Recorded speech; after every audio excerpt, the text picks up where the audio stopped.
Miss Abigail Lee, the director and CEO of the By Abigail Lee Custom Bills apparel line. So we are so glad to have you guys both. How are we doing today? We're good. This is crazy. I know, right? Yeah. So, hey, one big thing just before we get rolling with our two guests here is I always like to really go inwards and think about how much Buffalo and the Bills mean to us. Sean and I are both Buffalo expats, and I live in Richmond, Virginia. Sean's just outside of Atlanta right now.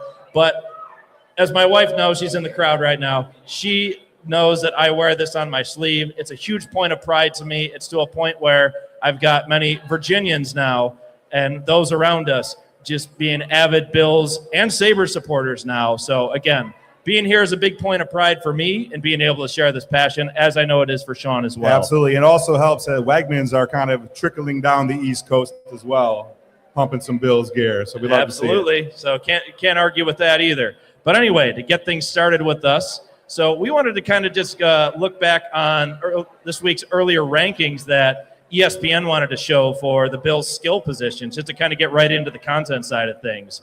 So one of the biggest talking points this offseason did come from ESPN. They ranked every team's skill position groups, whether it's running backs, wide receivers, tight ends, what have you.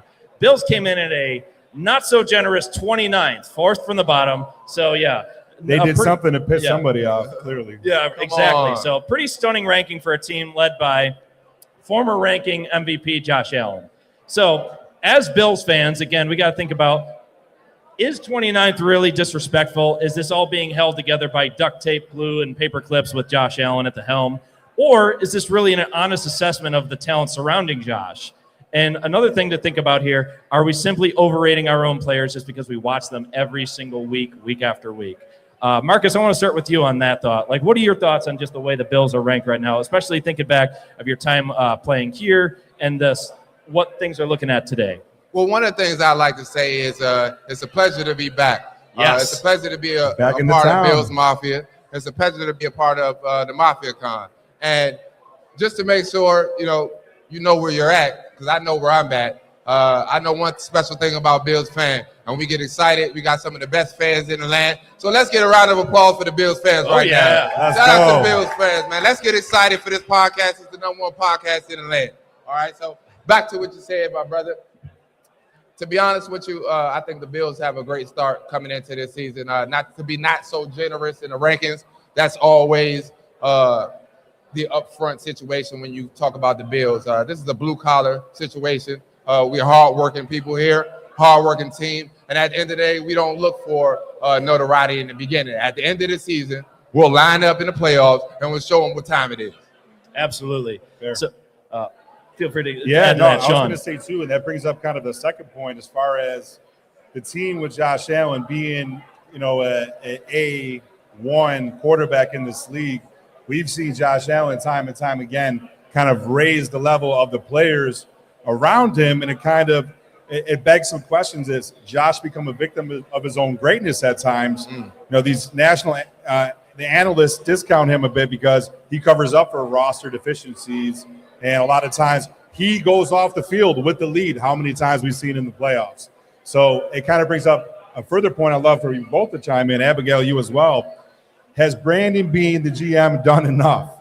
He has built one of the best offensive lines in the NFL. A lot of us, I think, would agree with that. James Cook has developed into a top 5 to 10 running back in the league. He's being paid pretty close to as such, and an all-pro.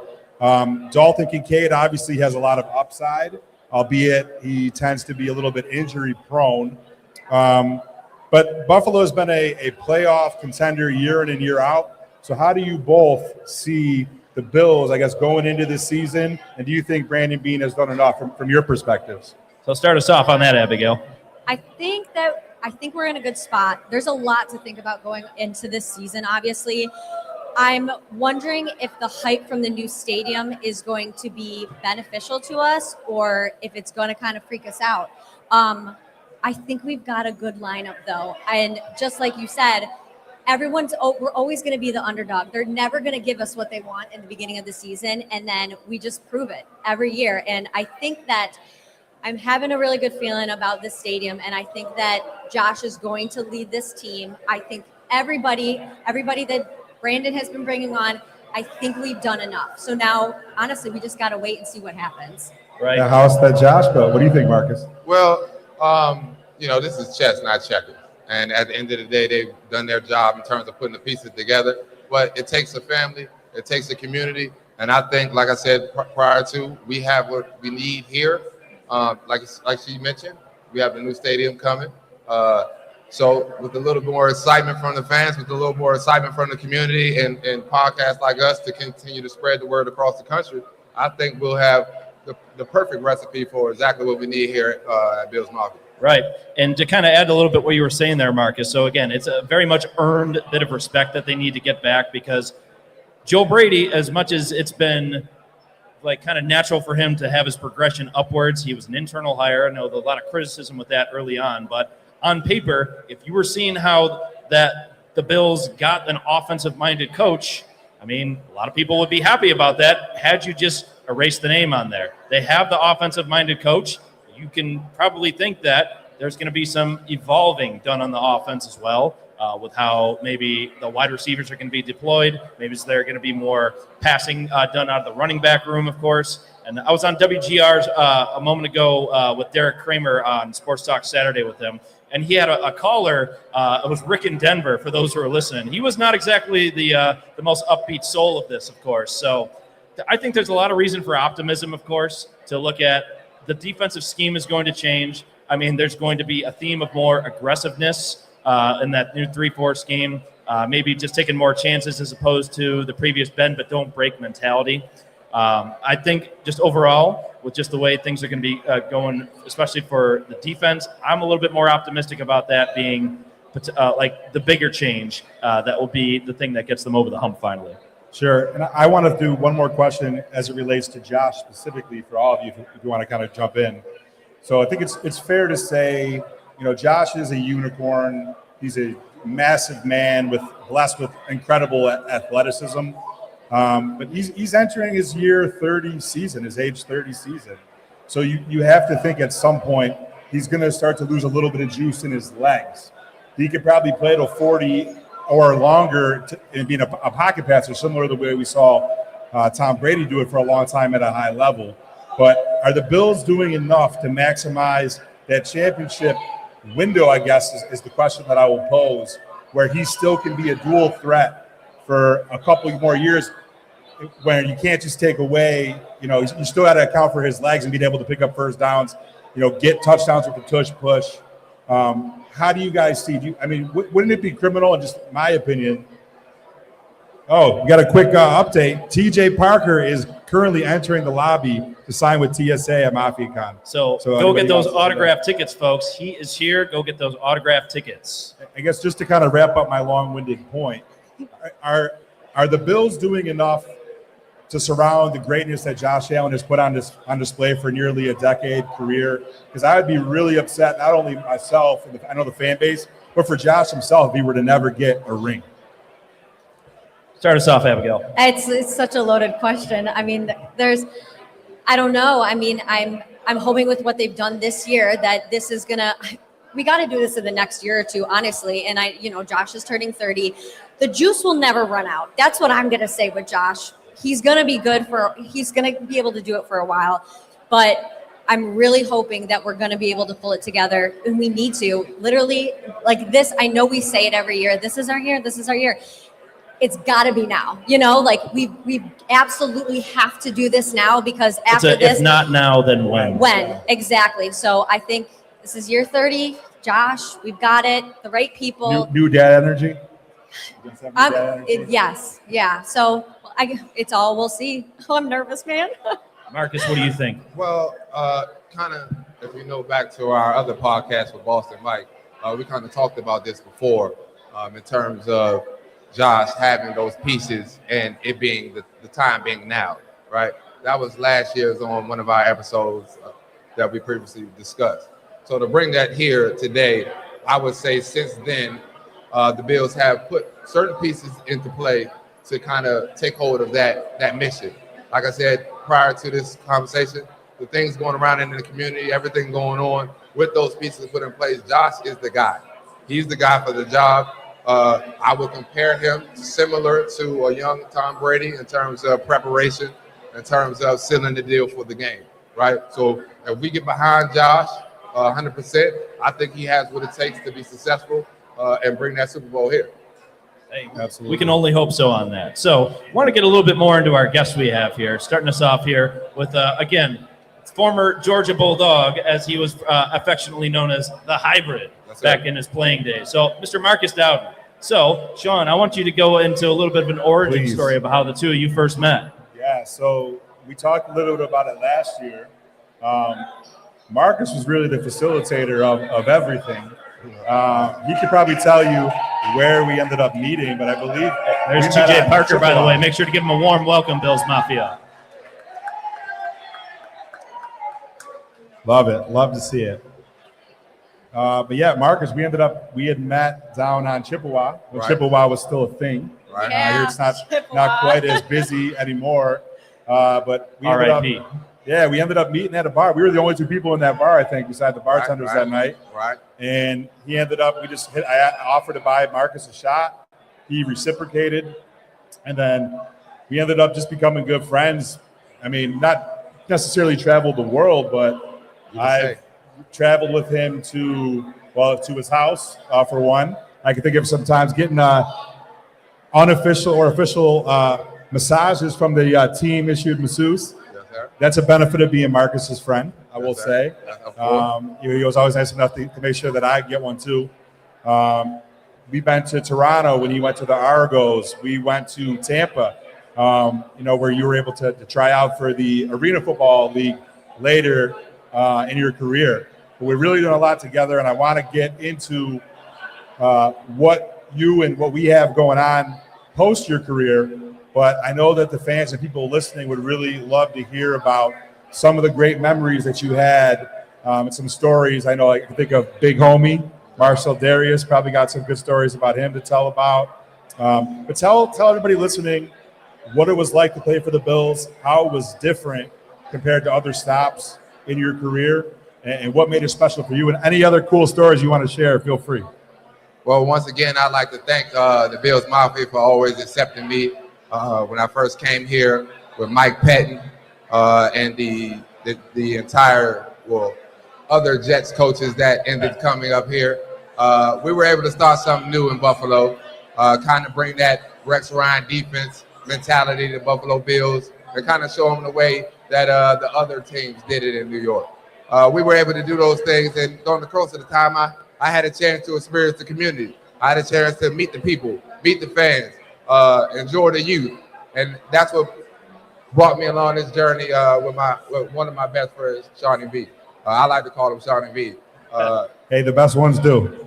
And just throughout the course of my career, he's helped me a lot in terms of my preparation here, giving me what I needed, also introducing me to the likes of the people in the community. So right here on this podcast, I'd like to thank Sean for that opportunity, and his brother as well for bringing me on today, because this is not only an experience, it's an opportunity, and I appreciate that. Also, to touch on the note of what we're into now. Right now, outside of sports, myself and also my business partner, Shawnee V, we're also into, we have an equestrian facility called 3B Eats. It stands for Three Brothers, right? And this is a family situation: equestrian, agriculture, tires, and sports. So it's a multitude of things that involves the community, which we're able to do to kind of trigger those things that we need. Specifically today, I'm here to not only show the Bills Mafia I'm a returning player to give back to the community.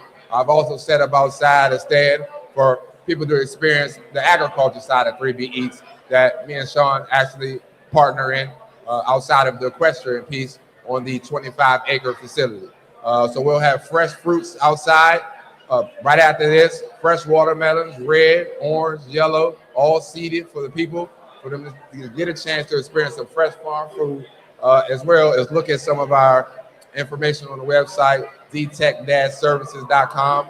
That'll give you information on what we do as the community at 3B Eats, the equestrian side, the tire and recycling side, the agriculture side, which you'll get a chance to experience today right outside with the farm fresh watermelons. And then the sports, of course, this is the period of what we're doing here today, a part of STEPBROTHER podcast and service in the community. So I appreciate it once again for having me here. And that's kind of what brought me along a part of this journey. I mean, I've had great experience, like you mentioned, with great players like Marcel Darius, Fred Taylor, CJ Spiller, and the likes that really made this a home place, a home base for me.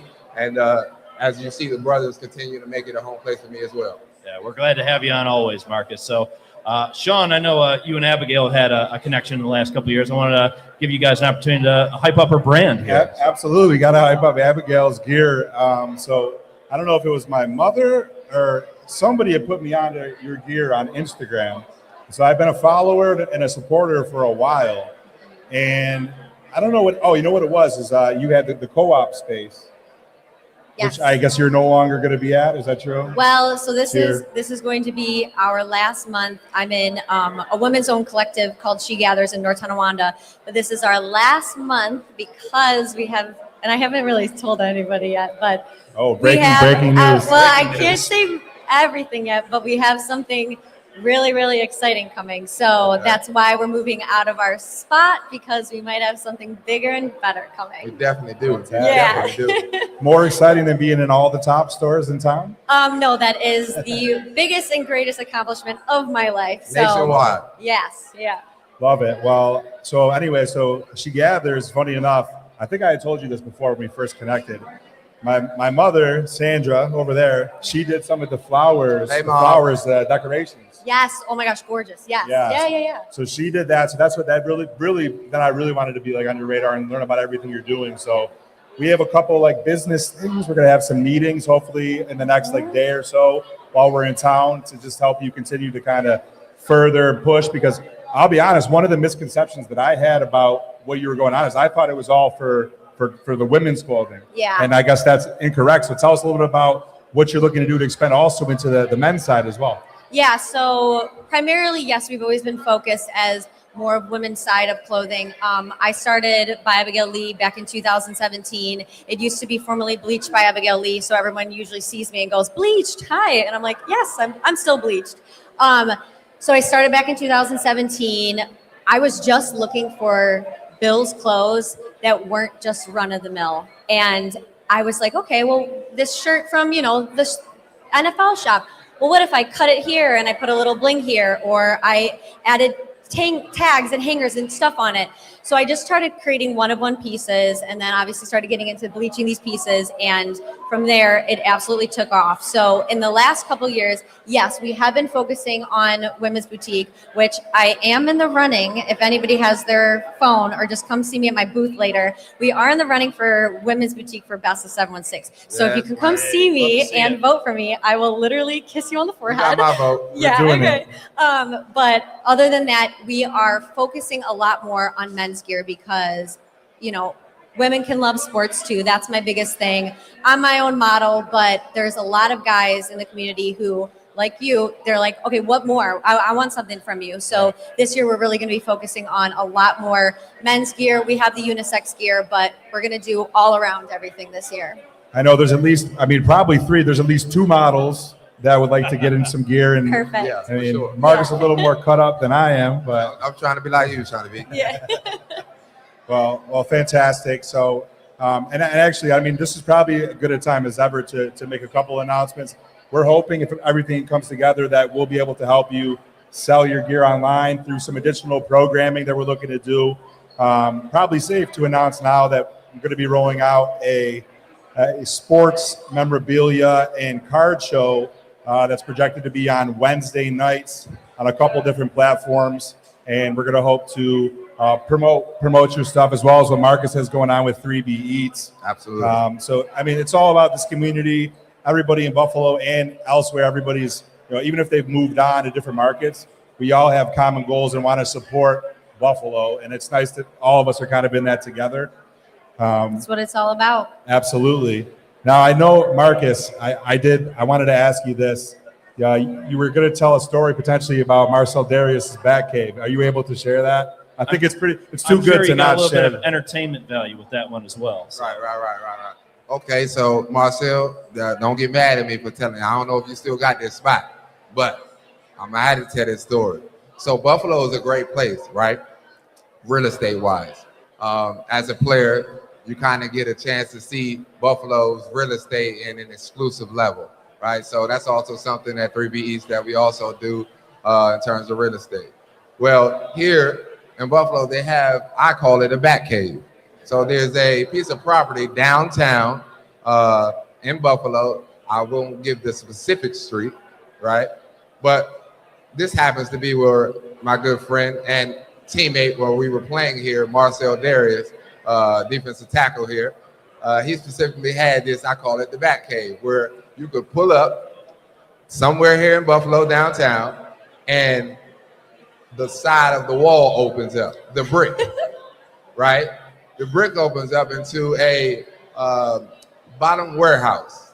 And this warehouse, you are able to go underneath, and there's an elevator underneath, right? That's probably, what do we say, what kind of elevator it was? Freight elevator. A freight elevator, okay. So it's big a enough to freight fit a elevator, car, right? I guess. Yeah, so one of the players may have this property, or someone in Buffalo may have this property. So excuse me for telling the story.